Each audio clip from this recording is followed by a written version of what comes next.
With toxic green blood dripping from their mouths, the Qatarian invaders collapsed, convulsing as Earth's oxygen-rich atmosphere poisoned their alien bodies. The once powerful Qatarian Empire, led by the merciless Emperor Spica, had arrogantly dismissed humanity as a primitive species ripe for conquest. Hundreds of behemoth warships descended from orbit, disgorging hordes of Tarian troops with advanced plasma rifles and anti-gravity assault craft. Cities worldwide erupted into chaos as the technologically superior invaders obliterated military bases, infrastructure, and government centers.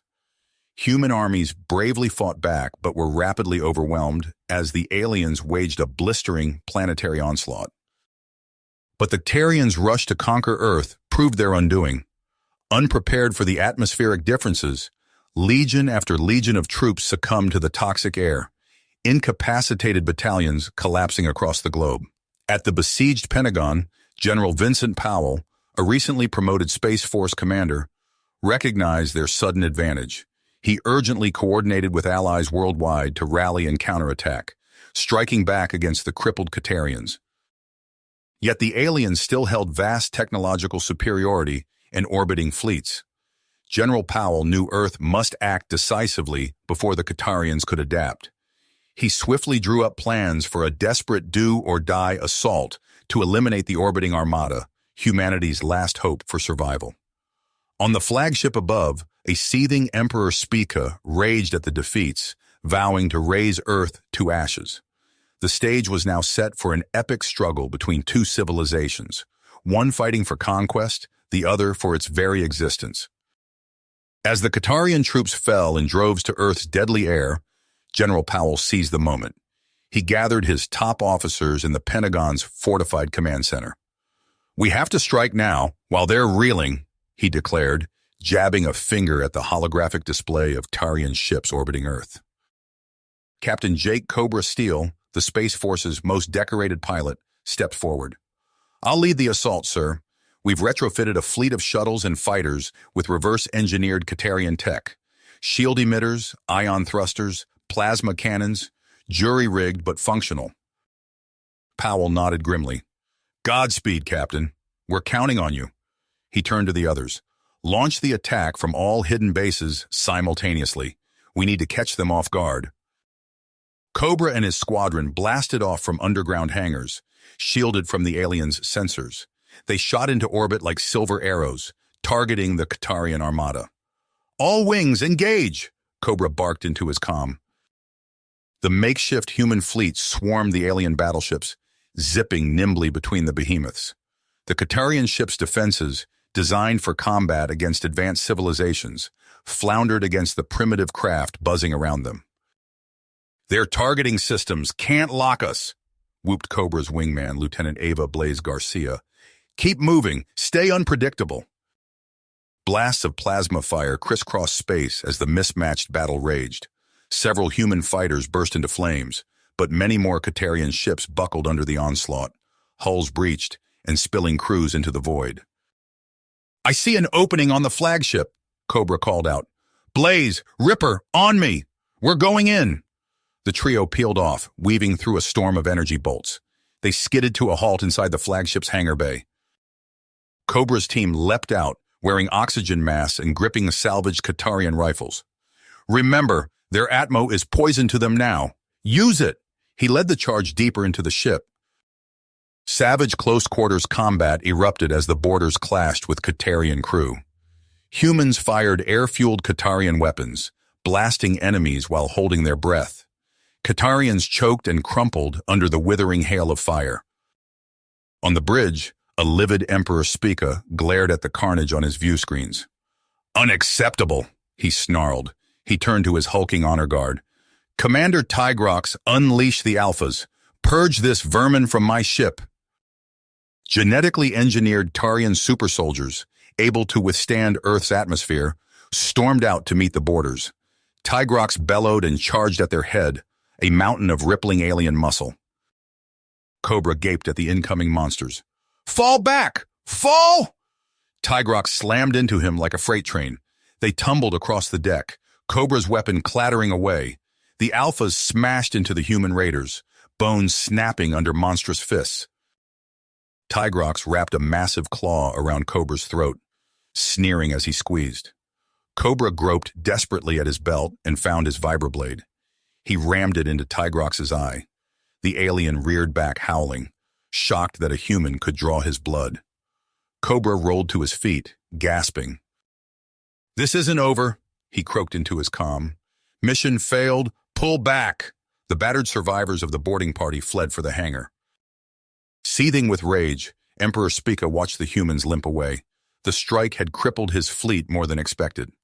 "All ships return to Kataris orbit," he snapped. "We must regroup and repair. This Earth will suffer for its insolence."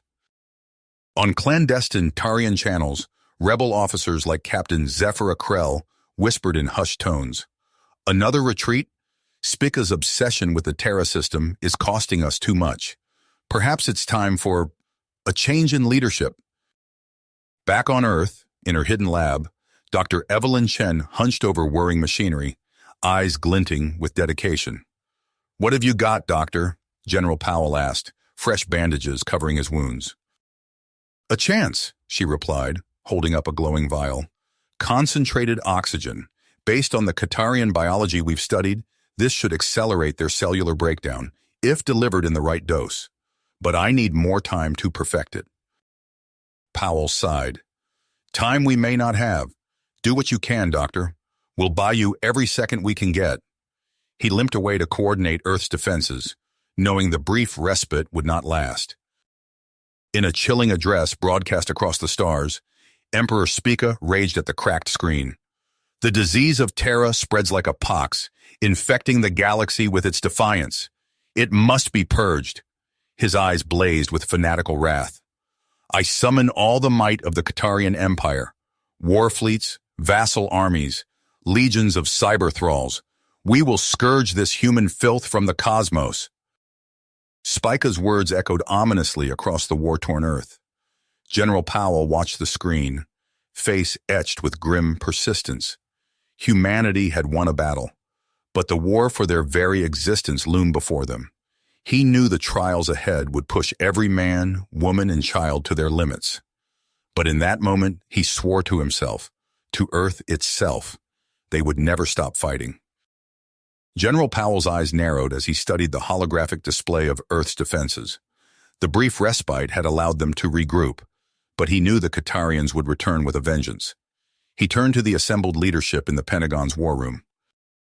"We can't just sit here and wait for the next assault," Powell declared. "It's time to take the fight to them." Major Jack Riker, a grizzled veteran with a cybernetic eye, stepped forward. "What did you have in mind, sir?" Powell outlined his audacious plan. A covert team would infiltrate the Katarian homeworld, striking at the heart of their empire. As he spoke, Dr. Chen entered, carrying a glowing case. "These are our secret weapons," she said, opening the case to reveal sleek metallic spheres. O2 grenades, concentrated oxygen bombs designed to rapidly terraform Katarian atmospheres. Riker hefted one of the grenades, a grim smile crossing his face. "When do we leave?" Hours later, Riker's squad, disguised in stolen Katarian armor, crouched in the hold of a damaged alien transport. The ship shuddered as it entered the atmosphere of the Katarian homeworld. "Remember," Riker whispered to his team, "we blend in, plant the bombs, and get out. No heroics."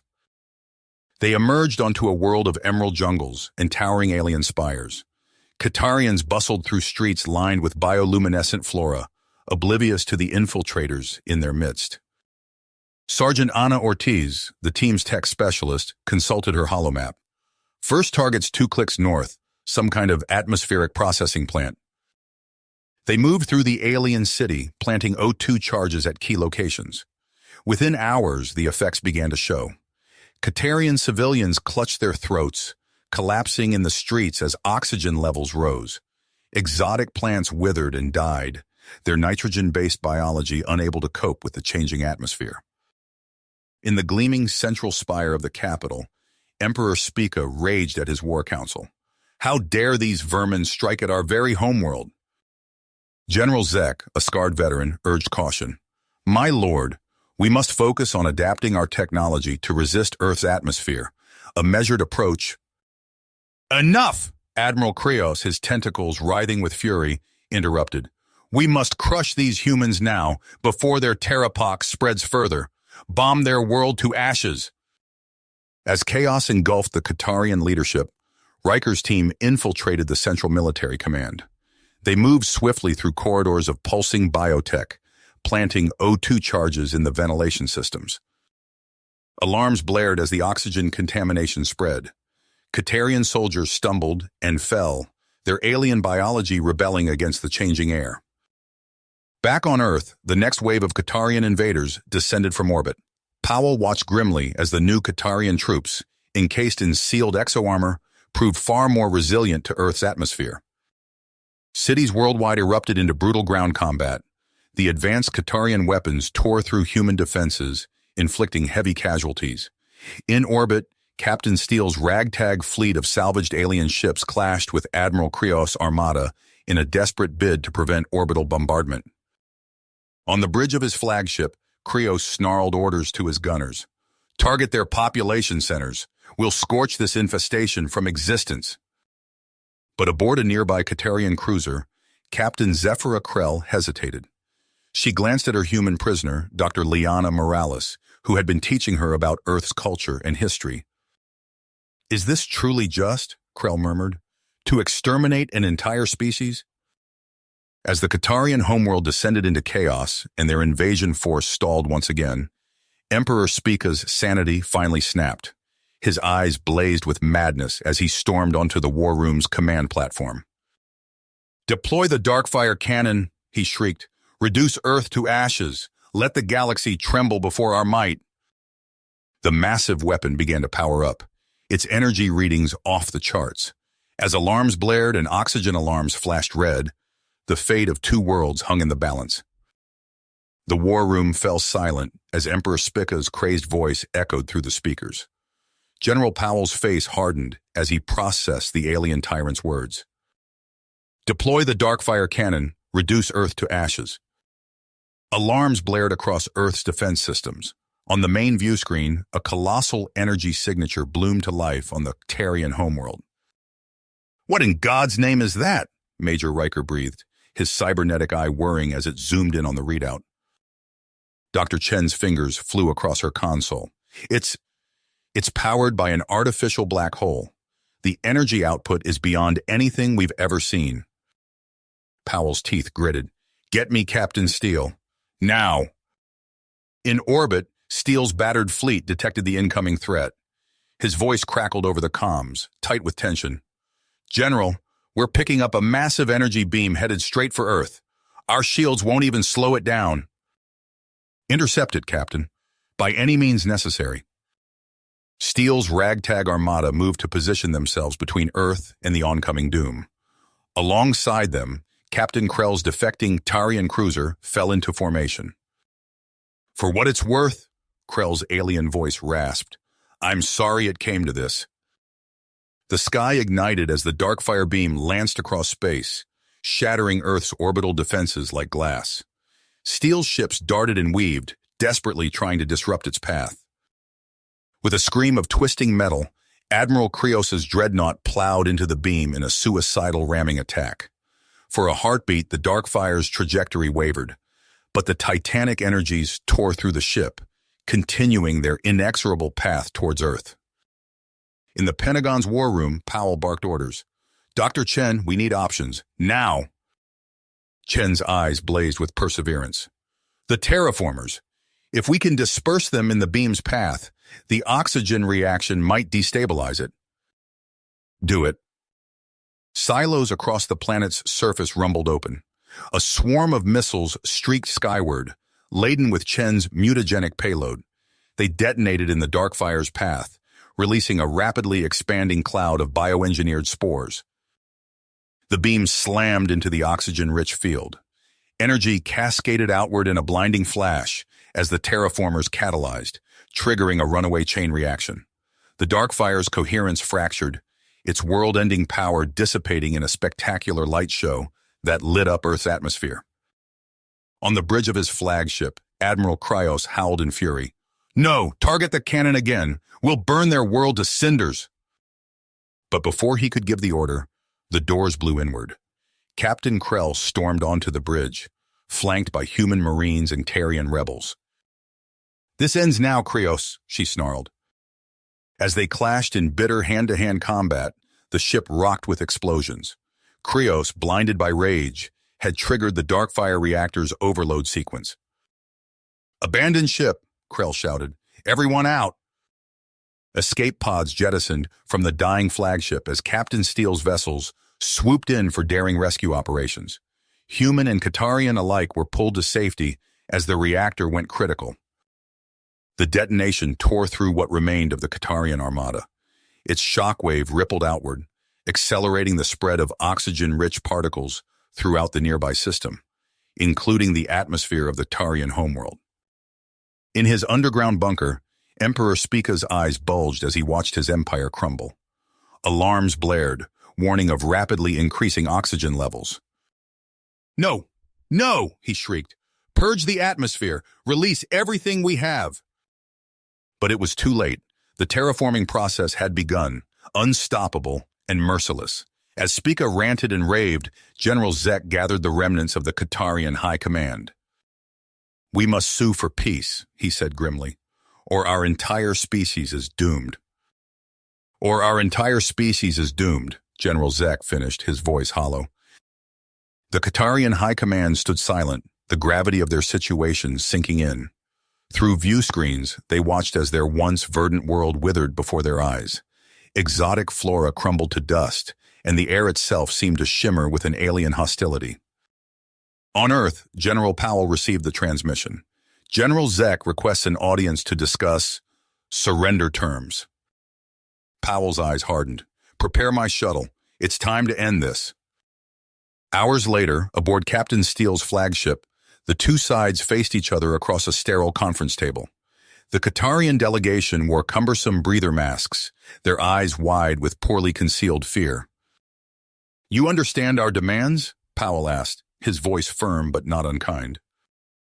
Zek nodded, a rasping cough escaping his respirator. Total demilitarization, evacuation to habitats of your design, and Spica will face justice, Powell finished, for both our peoples. Dr. Chen stepped forward, her face a mask of scientific detachment. There's more, she said, activating a holographic display. It showed the spreading oxygen saturation of the Katarian homeworld. The terraforming process, we won't stop it. A collective gasp rose from the alien delegation. Zek's eyes bulged. But that means your world will become uninhabitable, Chen confirmed. Once oxygen levels hit 50%, there's no going back. This is the price of peace. Zek's shoulders slumped. He looked to his advisors, seeing only defeat in their alien features. With trembling hands, he pressed his thumbprint to the document before him. So be it, he whispered. As the humans left the conference room, Steele pulled Powell aside. Sir, is this really necessary? We've won. Their fleet is dust. Powell's expression hardened. You weren't planetside, Captain. You didn't see entire cities turn to ash. This ensures they can never threaten us again. On the surface of the dying world, Major Riker's team fought their way through the collapsing tunnels of Spica's bunker. They found the Emperor raving in a command center filled with shattered screens. You've killed us all, Spica shrieked as Riker cuffed him. The oxygen curse. It was real. I tried to save us. Riker's cybernetic eye whirred as he studied the manic alien. Save it for the tribunal, you bastard! Days later, as Tarian refugees streamed onto massive orbital platforms, pockets of resistance flared. Extremist factions, unwilling to abandon their ancestral home, launched suicidal attacks on evacuation centers. Captain Krell, now liaison between human forces and Tarian civilians, worked tirelessly to maintain order. Please, she begged her people. There's no other way. We must adapt or perish. But as oxygen levels climbed, desperation set in. Riots broke out on the habitats. Separatist groups vowed to wage endless war against the Terran oppressors. On Earth, Protests erupted outside military installations. "No more planet killing," chanted crowds, waving signs condemning oxygen imperialism. In a secure facility, Dr. Chen pored over data from the Tarian homeworld's transformation. Her eyes gleamed with possibilities. "With refinement," she murmured, "we could weaponize this process. Target specific worlds." General Powell stood at the window of his office, staring at the stars. They no longer seemed welcoming. Instead, they felt like crosshairs in humanity's newest and most terrifying weapon. He sighed heavily. "What have we done?" You have reached the end of the story. If you enjoyed this story and want to support us, please leave a like and subscribe to our channel. And for every comment that says 88, I will heart every single one of them. Thank you for your time.